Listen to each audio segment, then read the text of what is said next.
नमस्कार दोस्तों, documentary with सोम में मैं सोम आपका स्वागत करता हूं। इससे पहले वाली क्लास में मैंने ये बताया था कि एडम स्मिथ ने किस प्रकार से पूंजीवादी अर्थव्यवस्था का एक मॉडल तैयार किया था, किस प्रकार से उन्होंने क्लासिकल इकोनॉमिक्स की एक थ्योरी तैयार की थी। इसके बाद में केनेजियन इकोनॉमिक्स की थ्योरी आई थी, जो कि पूंजीवादी अर्थव्यवस्था की थ्योरी जो एडम स्मिथ ने दी थी, जो वो 1929 की आर्थिक मंदी के समय पर फ्लॉप हो गई थी। इसके बाद में केनेजियन इकोनॉमिक्स की थ्योरी ने लगभग 2-3 दशक तक अर्थव्यवस्था को संभाला था। उसके बाद में फ्रेडरिक हायक और मिल्टन फ्रीडमैन की जो मॉनेटरी पॉलिसी मैकेनिज्म की थ्योरी आई थी तेल संकट के समय पर, उसने फिर अर्थव्यवस्था को स्टैगफ्लेशन से उभारा था। ये हमने थ्योरी अब तक समझ रखी थी। इससे हमारे सामने एक बात तो स्पष्ट हो जाती है कि एक अर्थव्यवस्था को मंदी से उबारने के लिए पूंजीवादी अर्थव्यवस्था ने समाजवादी अर्थव्यवस्था के कुछ गुणों को ग्रहण कर लिया था। लेकिन अब आगे समस्या ये हुई कि एक समय तक अर्थव्यवस्था जो पूंजीवादी अर्थव्यवस्था ने तो अपनी गति पकड़ ली, लेकिन समाजवादी अर्थव्यवस्था के सामने अब संकट आना शुरू हो गए थे। मतलब पूंजीवादी अर्थव्यवस्था तो आगे बढ़ने लगी, लेकिन समाजवादी अर्थव्यवस्थाएं रुकने लगी। उनमें कुछ प्रॉब्लम्स क्रिएट हुई। वो प्रॉब्लम्स क्या क्रिएट हुई? वो प्रॉब्लम्स कुछ ये थी, जैसे कि नंबर 1 प्रॉब्लम तो ये क्रिएट हुई कि कंपटीशन लेस हो गई वो अर्थव्यवस्थाएं। मतलब उन अर्थव्यवस्थाओं में कंपटीशन नहीं रहा, और कंपटीशन न होने के कारण जो गुणवत्ता थी, जो वस्तुओं की गुणवत्ता थी, सामान की जो गुणवत्ता थी, गुणवत्ता खराब हो गई। समझ रहे हैं आप बात को? गुणवत्ता खराब हो गई। दो चीज़ें हुई, कंपटीशन नहीं रही, गुणवत्ता खराब हो गई। और इस कारण क्या खत्म हुआ? इनोवेशन कम हो गया। इनोवेशन कम हो गया। अब जो सोशलिस्ट इकोनॉमी थी, उनके वो पता है किस चीज़ में अच्छी चल रही थी? डिफेंस में अच्छी चल रही थी, लेकिन मार्केट में अच्छी नहीं चल रही थी। डिफेंस में कंपटीशन था तो उसमें अच्छा परफॉर्म कर रही थी, लेकिन मार्केट में अच्छा परफॉर्म नहीं कर पा रही थी। गुड्स अच्छी नहीं बना पा रही थी। लोगों का जो स्टैंडर्ड ऑफ लिविंग है उसको बेहतर नहीं कर पा रही थी। ये प्रॉब्लम्स आना हुई कहाँ? समाजवादी अर्थव्यवस्थाओं के सामने। अब एक विद्वान आए, एक अर्थशास्त्री आए, जिनका नाम था ऑस्कर लॉन्ज। इन अर्थशास्त्री का नाम क्या था? Oscar lounge. ऑस्कर लॉन्ज एक ऐसे अर्थशास्त्री थे जिन्होंने, जो एक तरीके से कहा जाए कि जो केनेजियन इकोनॉमिक्स ने ये पूंजीवादी अर्थव्यवस्थाओं के लिए किया था, ऑस्कर लॉन्ज ने वो समाजवादी अर्थव्यवस्थाओं के लिए किया। वो कैसे? देखिए, केनेजियन इकोनॉमिक्स ने पूंजीवादी अर्थव्यवस्थाओं को कुछ समाजवादी गुण ग्रहण करने के लिए कहा था। जैसे कि एक पूंजीवादी अर्थव्यवस्था में मार्केट को पूरी तरीके से खोल दिया जाता है, लेकिन कीन्स ने यह कहा कि राज्य भी अपनी भूमिका निभाए ताकि अर्थव्यवस्थाएं मंदी से उबरने में अच्छा परफॉर्म कर सकें। क्योंकि अगर राज्य अपनी तरफ से अगर डिमांड क्रिएट कर देगा, राज्य अपनी तरफ से सप्लाई बढ़ा देगा, तो क्या होगा कि अर्थव्यवस्थाएं जल्दी निकल जाएंगी। ये किन्स ने कहा था। और वहीं ऑस्कर लॉन्ज ने क्या कहा? ऑस्कर लॉन्ज ने ये कहा कि जो समाजवादी अर्थव्यवस्था हैं, उन्हें हमेशा बंद यानी क्रूसो इकोनॉमी बन के नहीं रहना चाहिए। उन्हें कुछ पूंजीवादी गुण ग्रहण करने चाहिए, यानी मार्केट को कुछ ओपन करना चाहिए। लेकिन इनकी बात को शुरुआत में तो नहीं लिया गया सीरियस, लेकिन बाद में जो चाइना था, चाइना ने 1950 में ओपन डोर पॉलिसी के तहत अपनी अर्थव्यवस्था को कुछ खोलना शुरू कर दिया। वहीं ऐसा यूएसएसआर में भी होने लगा, क्योंकि यूएसएसआर की अर्थव्यवस्था डायरेक्ट दिन ब दिन उसकी ग्रोथ रेट थी वो डाउन हो रही थी, और उसके सामने बहुत सारी प्रॉब्लम्स खड़ी हो रही थी। गुणवत्ता उसकी लूज हो गई थी वस्तुओं की। तो इस कारण धीरे धीरे ये मांग उठने लगी थी कि समाजवादी अर्थव्यवस्थाओं को भी कुछ ग्रहण लेने चाहिए, यानी यूएसएसआर को भी कुछ पूंजीवादी गुण ग्रहण कर लेने चाहिए, यानी अपनी अर्थव्यवस्था को कुछ खोल देना चाहिए। तो शुरुआत में तो इसको नहीं खोला गया, लेकिन जब 1980 के दशक से जब धीरे धीरे शुरुआत होने लगी, तो कुछ शब्द यूज किए गए वहाँ पे, जैसे कि ग्लासनोस्ट ये रशियन शब्द हैं, और एक पेरेस्ट्रोइका। इसका मतलब होता है खुलापन।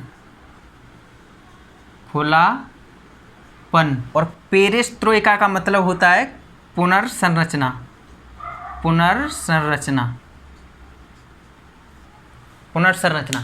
देखिए, जब यूएसएसआर ने पूंजीवादी अर्थव्यवस्था के कुछ गुण ग्रहण करने की कोशिश की तो उसमें आंतरिक रूप से मतभेद उत्पन्न हो गए और विद्वानों का मानना है कि उसके विघटित होने के पीछे इसका भी एक बहुत बड़ा रोल था।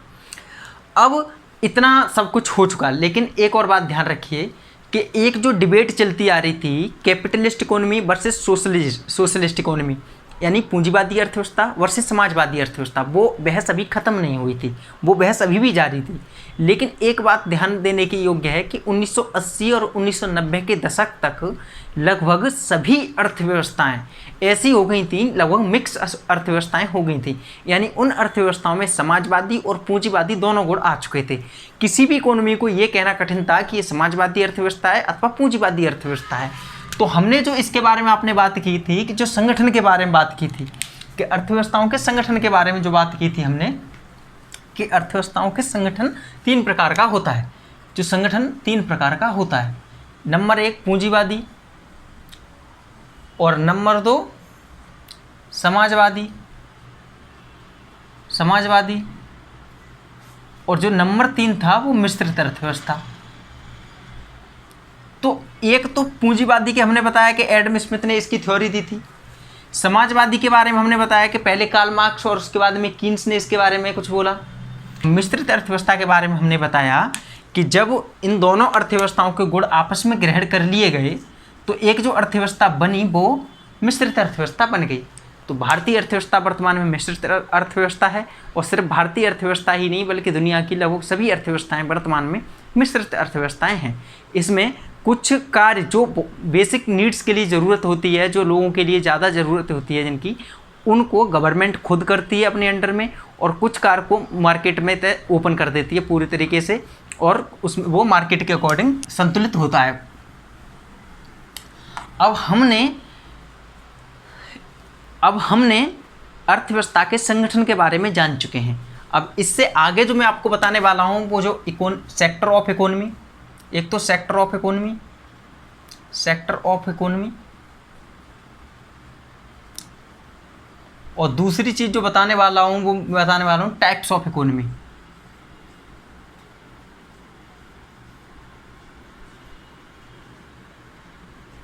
एक और बात मैं बता दूं कि ये जो बहस थी कि समाजवादी अर्थव्यवस्था वर्सेस पूंजीवादी अर्थव्यवस्था की जो बहस थी वो बहस अंतिम रूप से ख़त्म तब हुई जब 1999 में एंटरिंग इन 21st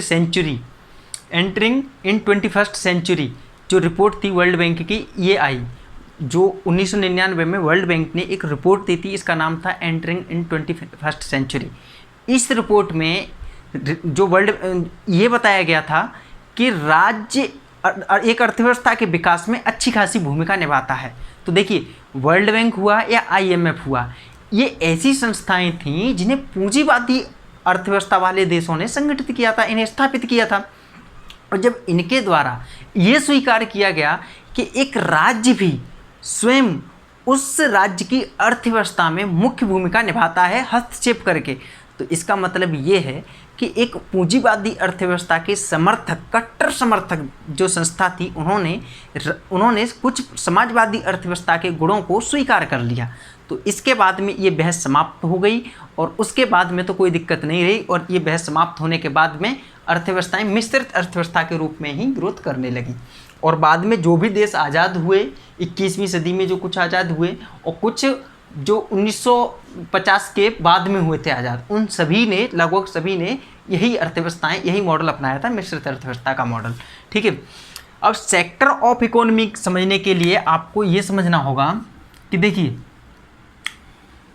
इनमें ये है कि संसाधन कैसे यूज किए जा रहे हैं। जैसे कि अगर प्राकृतिक संसाधनों का यूज किया जाए मैक्सिमम, तो वो क्या होगा, प्राथमिक सेक्टर, प्राथमिक क्षेत्रक यानी कि प्राइमरी सेक्टर।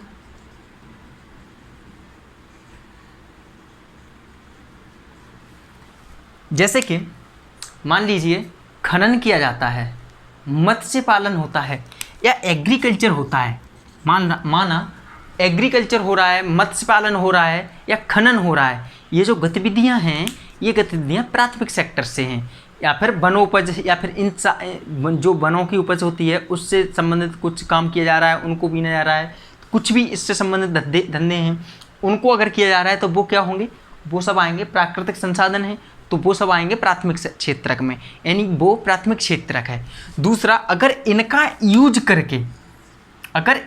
यूज करके कोई वस्तु बनाई जाए, उससे संबंधित कोई उद्योग स्थापित किया जाए इनका, जिसमें इसका यूज हो रहा हो, जैसे कि अगर कपड़ा उद्योग हो रहा है तो उसमें आपका यहाँ से निकाला जाएगा सन, और अगर आपका इंडस्ट्रियल हो, जैसे कि आपका स्टील उद्योग है, लौह उद्योग है, तो आपका यहाँ से कच्चा माल लिया जाएगा। तो ये जो क्षेत्रक हो जाएंगे वो क्या हो जाएंगे, द्वितीयक क्षेत्रक। इन्हें क्या कहा जाएगा, द्वितीयक क्षेत्रक। द्वितीयक क्षेत्रक यानी सेकेंडरी सेक्टर।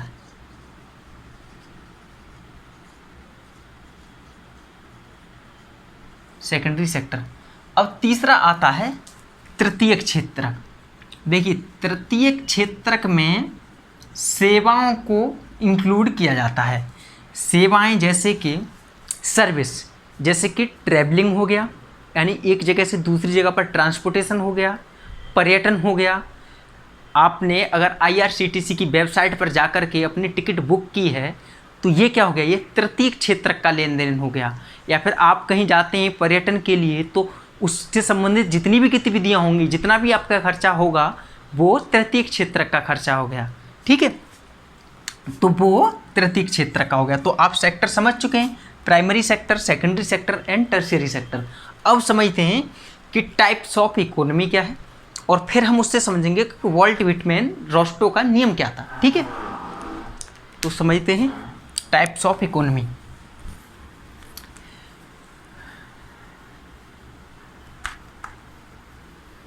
आपने जिस तरीके से अभी प्राथमिक क्षेत्रक, द्वितीयक क्षेत्रक और तृतीयक क्षेत्रक को समझा, ठीक यही है जो टाइप्स ऑफ इकोनॉमी है, वो लगभग यही है। बस थोड़े से फैक्ट्स देखने हैं, बस क्या कि पहली जो होती है वो होती है कृषक अर्थव्यवस्था। कृषक अर्थव्यवस्था, कृषक अर्थव्यवस्था का मतलब क्या है? कृषक अर्थव्यवस्था का मतलब ये है कि प्राथमिक सेक्टर पर जिस देश की निर्भरता 50% अथवा इससे ज़्यादा हो, वो क्या होगा, वो देश कृषक अर्थव्यवस्था वाला देश कहा जाएगा। यानी उसकी जीडीपी का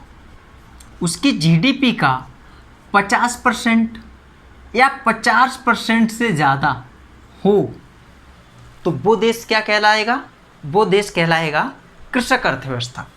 उस देश की अर्थव्यवस्था कृषक अर्थव्यवस्था कहलाएगी। और उसके जस्ट ये है कि अगर कहा जाए कि औद्योगिक अर्थव्यवस्था, तो ठीक वैसा है ये है कि अगर उस देश की जीडीपी का 50% या 50% से अधिक निर्भरता औद्योगिक अर्थव्यवस्था का योगदान हो, 50% में उसकी जीडीपी का 50% या फिर 50% से अधिक योगदान हो, प्लस पॉइंट इस पर जो लोग हैं, यहाँ के जो लोग हैं, उनकी निर्भरता कम से कम आधी इसी पर हो। यानी कि एक बात समझें, उसकी जीडीपी में योगदान 50% या उससे ज़्यादा हो, और वहाँ के जो लोग हैं उनकी भी निर्भरता, उनके कम से कम आधे लोग या आधे से ज़्यादा की निर्भरता इसी पर हो, द्वितीयक क्षेत्रक पर हो, औद्योगिक क्षेत्रक पर हो, तो उसे क्या कहा जाएगा, औद्योगिक अर्थव्यवस्था कहा जाएगा उसे। ठीक है, और सेम यहाँ पर यह है कि अगर किसी देश में तृतीयक क्षेत्र का ऐसा ही योगदान हो तो फिर उसे तृतीयक अर्थव्यवस्था यानी कि उसे सेवा अर्थव्यवस्था कहा जाएगा।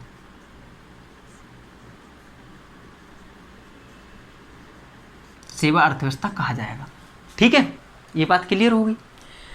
अब एक बात समझें, जो वॉल्ट विटमैन रोस्टो एक अर्थशास्त्री थे, इनकी एक बुक आई थी 1960 में, stage of economic growth, the stage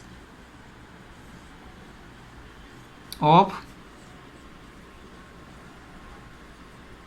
economic growth. 1960 में इनकी बुक आई थी। इन्होंने 5 स्टेप बताए थे कि एक अर्थव्यवस्था अपने प्राथमिक स्तर से उच्च स्तर तक किस प्रकार से ग्रोथ करती है, वो उन्होंने उसके 5 स्टेप बताए थे। अगर उन स्टेप को मोटे तौर पर देखें तो इसका मतलब ये हो गया कि एक अर्थव्यवस्था जब विकास करती है तो एक अर्थव्यवस्था प्राथमिक अर्थव्यवस्था से सेवा अर्थव्यवस्था के रूप में पहुंचने के लिए स्टेप वाइज चलती है। यानी कि पहले कृषक अर्थव्यवस्था से औद्योगिक अर्थव्यवस्था और उसके बाद में सेवा अर्थव्यवस्था, यानी प्राइमरी सेक्टर के विकास के बाद में सेकेंडरी सेक्टर, उसके बाद में टर्शियरी सेक्टर का विकास होगा। इस तरीके से विकास करती है। लेकिन इनका ये नियम था, लेकिन भारतीय संदर्भ में ये नियम पक्का नहीं हुआ है, यानी इस नियम का फॉलो नहीं किया है भारतीय अर्थव्यवस्था ने। भारतीय अर्थव्यवस्था डायरेक्ट प्राथमिक सेक्टर से टर्शरी सेक्टर की तरफ शिफ्ट की है। इसका जो सेकेंडरी सेक्टर है उसने अच्छा विकास नहीं किया है। अब देखिए, इसके द्वितीयक अर्थव्यवस्था ने, इसका द्वितीयक क्षेत्रक ने, भारतीय अर्थव्यवस्था के संदर्भ में पढ़े तो द्वितीयक क्षेत्रक ने क्यों अच्छा विकास नहीं किया। ये द्वितीयक क्षेत्रक यूरोपियन देशों की तरह, वेस्टर्न जो कंट्रीज हैं उनकी तरह अच्छे तरीके से विकसित क्यों नहीं हो पाया। इसके बारे में हम जब भारतीय अर्थव्यवस्था को पढ़ेंगे नेहरूवादी मॉडल के बाद में, उसके बाद में हम अपना औद्योगिक क्षेत्र पढ़ेंगे, भारतीय अर्थव्यवस्था का पूरा औद्योगिक क्षेत्र, जिसमें हम इंडस्ट्री के बारे में पूरे अच्छे से एनालिसिस करेंगे। तब हम बताएंगे कि ये भारतीय अर्थव्यवस्था प्राथमिक क्षेत्रक से डायरेक्ट तृतीयक क्षेत्रक की तरफ शिफ्ट क्यों कर रही है। इसने वॉल्ट विटमैन रोस्टो के नियम को फॉलो क्यों नहीं किया, क्या रीज़न है, इसके बारे में हम चर्चा करेंगे। फिलहाल में क्लास हम यहीं पर रोकते हैं। इससे आगे वाली जो क्लास होगी वो जीडीपी से, यानी नेशनल इनकम से शुरू हो रही है। नेशनल इनकम का चैप्टर होगा जिसमें जीडीपी, जीएनपी, एनएनपी, इसके बारे में चर्चा की जाएगी। अब वहाँ से यूपीएससी का हॉट टॉपिक शुरू हो रहा है। यहाँ तक जो मैंने आपको बताया है वो एक बेस है जिसके बारे में आपको बताना चाह रहा था। मैंने आपको क्या क्या बताया, अर्थव्यवस्था का संगठन बताया है। अर्थव्यवस्था का संगठन मैंने बताया पूंजीवादी अर्थव्यवस्था, समाजवादी अर्थव्यवस्था और मिश्रित अर्थव्यवस्था। मैंने अर्थव्यवस्था के क्षेत्रक बताएं जिसमें मैंने प्राथमिक क्षेत्रक, द्वितीयक क्षेत्रक और तृतीयक क्षेत्रक बताएं। फिर मैंने अर्थव्यवस्था के प्रकार बताएं जिसमें मैंने कृषक अर्थव्यवस्था, औद्योगिक अर्थव्यवस्था और सेवा अर्थव्यवस्था को बताया। अब ये एक बेस है। इससे आगे जब हम बढ़ने जा रहे हैं तो ऐसी चीज़ें आएंगी जो आपके रोज़ाना दैनिक यूज में प्रयोग होती हैं। जैसे कि अगर आप न्यूज़पेपर पढ़ेंगे तो न्यूज़पेपर पढ़ने के क्रम में आपको जीडीपी, जीएनपी ऐसे शब्द देखने को मिल जाएंगे। नेशनल इनकम और आपकी ये पर कैपिटा इनकम ऐसे शब्द देखने को मिल जाएंगे। तो इन चीज़ों को अब हम आगे वाली क्लास में पढ़ेंगे। और अब हमारी जो आने वाली क्लासेज हैं वहाँ से जो सीक्वेंस वाइज पूरा यूपीएससी का वो टॉपिक शुरू हो गया जिससे संबंधित क्वेश्चन आते ही रहते हैं। अभी जो मैंने पढ़ाया इससे संबंधित क्वेश्चन डायरेक्ट तो आपको नहीं मिल सकते, लेकिन हाँ यूपीपीसीएस या बीपीएससी जैसे पेपर्स में, प्रीलिम्स में ऐसे क्वेश्चंस देखने को मिल सकते हैं। मेरा यहाँ तक का पढ़ाने का उद्देश्य जो बेसिक आपको समझाना, कीन्स का अर्थशास्त्र समझाना और मिल्टन फ्रीडमैन के बारे में बताना, फ्रेडरिक हाइक के बारे में बताना, एडम स्मिथ के बारे में बताना, ये सब चीज़ें इसलिए मैंने की ताकि आपका एक बेस इसलिए ऐसा कंप्लीट हो सके कि आंसर राइटिंग करते समय आपका अच्छा आप पीछे से एक रेफरेंस ले पाओ। एक बात का ध्यान रहे कि मैं जो क्लास करा रहा हूँ वो ना तो प्रीलिम्स की सोचें कि सिर्फ प्रीलिम्स की है, ना ये सोचें कि मेंस की है। मैं इस क्लास को इस तरीके से मैंने एडजस्ट किया है कि प्रीलिम्स कंबाइंड मेंस होगी जिसमें प्रीलिम्स का और मेंस का पूरा सिलेबस कंप्लीट कराया जाएगा। ध्यान रहे आप ऐसा कभी नहीं कह सकते कि ये सब्जेक्ट इतना प्रीलिम्स में आ रहा है और ये आ रहा है मेंस में। कुछ टॉपिक ऐसे हैं जिन पर फोकस अधिक प्रीलिम्स में रहता है और कुछ टॉपिक्स ऐसे हैं जिन पर फोकस अधिकतम मेंस में रहता है। लेकिन प्रीलिम्स में आने वाले क्वेश्चंस तो पिछले 2-3 सालों से ये तो सिद्ध हो ही चुका है कि मेंस के भी कुछ क्वेश्चंस जो अभी तक हम सोचते थे कि ये सिर्फ मेंस के लिए बने हैं, लेकिन वो क्वेश्चन निकाल के प्रीलिम्स में रखे जा रहे हैं। यानी कि कुछ भी निश्चित नहीं है। अतः आपको अगर प्रीलिम्स का एग्ज़ाम भी आपको अटेंड करने जाना है तो आपकी प्रीलिम्स कंबाइंड मेंस की कंप्लीट तैयारी होनी चाहिए और मेरा फोकस यही रहेगा और मैं पूरा कंप्लीट प्रीलिम्स कंबाइंड मेंस की तैयारी लेके चलूँगा। थैंक यू, जय हिंद।